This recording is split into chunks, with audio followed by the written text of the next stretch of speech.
Hey guys, what is up, and welcome back to another video. Back again for another episode of Goattville Updates. We are back again taking a look at the city, some of the progress which I've been doing over the past week. So yeah, let's just get straight into that. We actually have some considerable things to recap. I've been quite productive recently. But yeah, let's just go through here. Let's see, is there anything else I've done in this general area? I'm pretty sure in the last episode I showed off the park which I had finished. This is my second to last most recent project. So yeah, pretty much all of this area is pretty much done. But over here, this is the new skyscraper which I've been working on. Not really a skyscraper. I mean, it's only like 9 floors, but I mean, it's not the smallest building in the city, at least.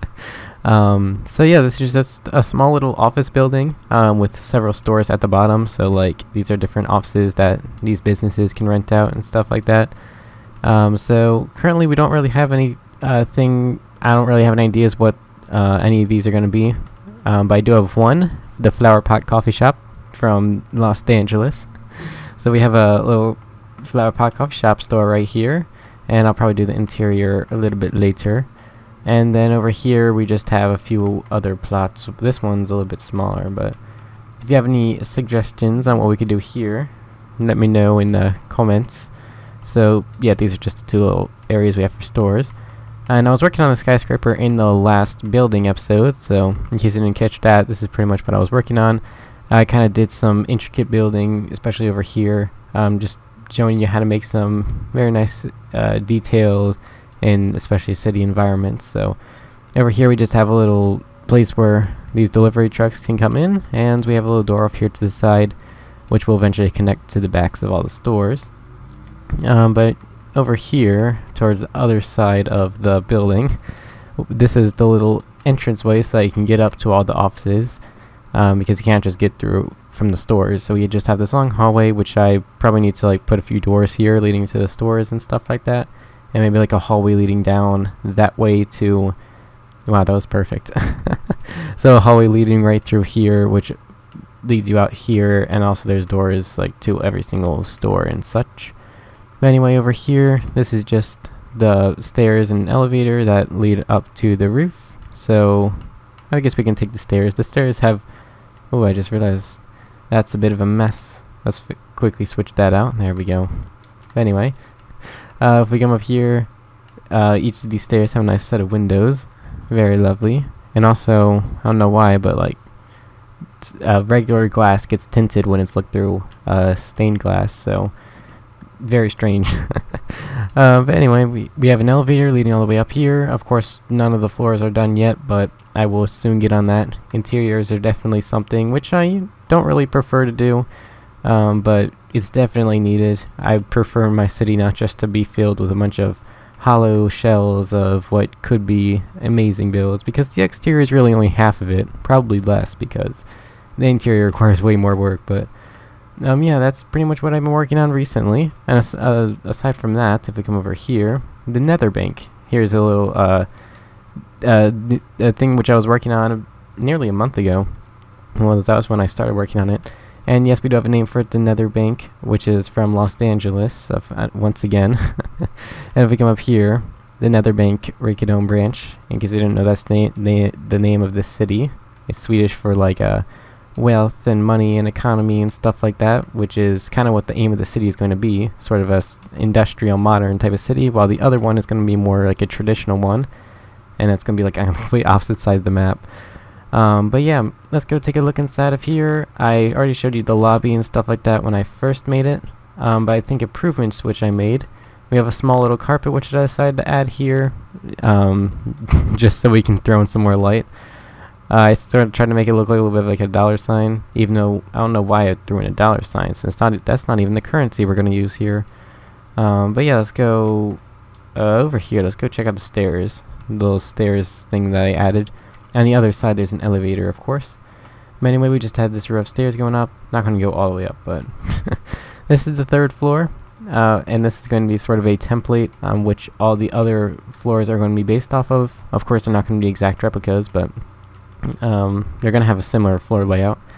So yeah, this is like where you come up from the elevator, and we have a little lobby, and also we have a few small offices over here to the side, and we'll have more offices over here, in this part of it, and over here will be like a separate like single office. So yeah, that's that. And then also here we have a few bathrooms and stuff like that, and other places for storage and stuff, possibly. But yeah, aside from that, let's go up to the very top floor, because on the top floor we have the vault, where we keep all of the monies. It's authorized personnel only, of course. The reason why I'm keeping it on the roof was, first off, because I thought it would be a good way to fill up one of the floors. Second, because I really didn't feel like building down into the grounds, because first off I would have to dig everything out. And also third, just because it seems like it would make a lot more sense to build it like on the top floor. So yeah, this is just the main room. We have a little, I guess, reception desk, or the person where we just stay on guard, I suppose. And over here, that just leads down to the stairs. And here's a little security office with access to the security cameras, because we have several of those spread out across this floor. Anyway, let's actually go inside. So here's the first little room, and then we open up this. There we go. Now we are inside of the vault, technically. So yeah, it's a little bit empty over here, but over there is where everything is. But here is the currency values. I spent time, making decisions on how the currency is going to be, and we are going to be using the galactic credit, which is this currency used in Star Wars, of course. So this is how all the credits are set up. So a golden pressure plate is set as 1, a golden nugget is 10, an ingot is 100, and then a block is 1,000. Which kind of makes sense, because each of these is about a tenth of equivalent to each other, except for this. So yeah, I just use this because it looked like the smallest of all these gold items. But anyway, let's go take a look at some of this stuff. That leads to the Nether portal, where most of the money is kept. And I thought I was going to do like a recreation of what it was in Dan Lag's world, but I decided to do something a little bit more unique. But over here, this is just the separate vaults, which are like inside of the real world. So here we have 25,000 credits locked in here, and that's going to be the credit symbol that we're using. Even though it's the paragraph symbol, I thought it was the closest to the credit sign. So yeah, in here we have 25 blocks, so it does work out perfectly. And then we just have more of that over there. Let's go check out how everything looks in the Nether. So if we go through here, we have a giant Nether portal. And let's go inside. And here we are inside the Nether. Beautiful. As you can see, we have a little reference over here. We got Jeb the Sheep, which was in Dan Lag's Nether Bank Vault. And then over here we just have a bunch of other credits stored. And this is where all the money is kept. So I'm not too sure exactly how realistic this is to real life, because I don't know exactly how much money they keep inside of banks. I tried searching for it, but like apparently it's only like 500,000. So this is gonna be like the main one that like every single bank goes through.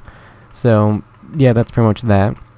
And the problem I realized was that I previously made another portal, but I destroyed it because it was like somewhere random. But now whenever you leave the Nether, you are teleported all the way over here. So the bank is a little flyover that way, but I keep destroying the Nether portals whenever I go through here, but for some reason it always just respawns. Even though I have a separate Nether portal like inside of the bank so that you can return through that one. It just doesn't seem to work out for some reason. But anyway, that'll be for this episode. Progress has been coming along quite nice. In the next few episodes, I'm planning on working on this area in this little square. Hopefully I can work on the interior to this and get some more improvements on that. And I'm also going to start working right here with my next project thing. So yeah, that's it for this video. I thank you all very much for watching, and I will see you all later. Bye!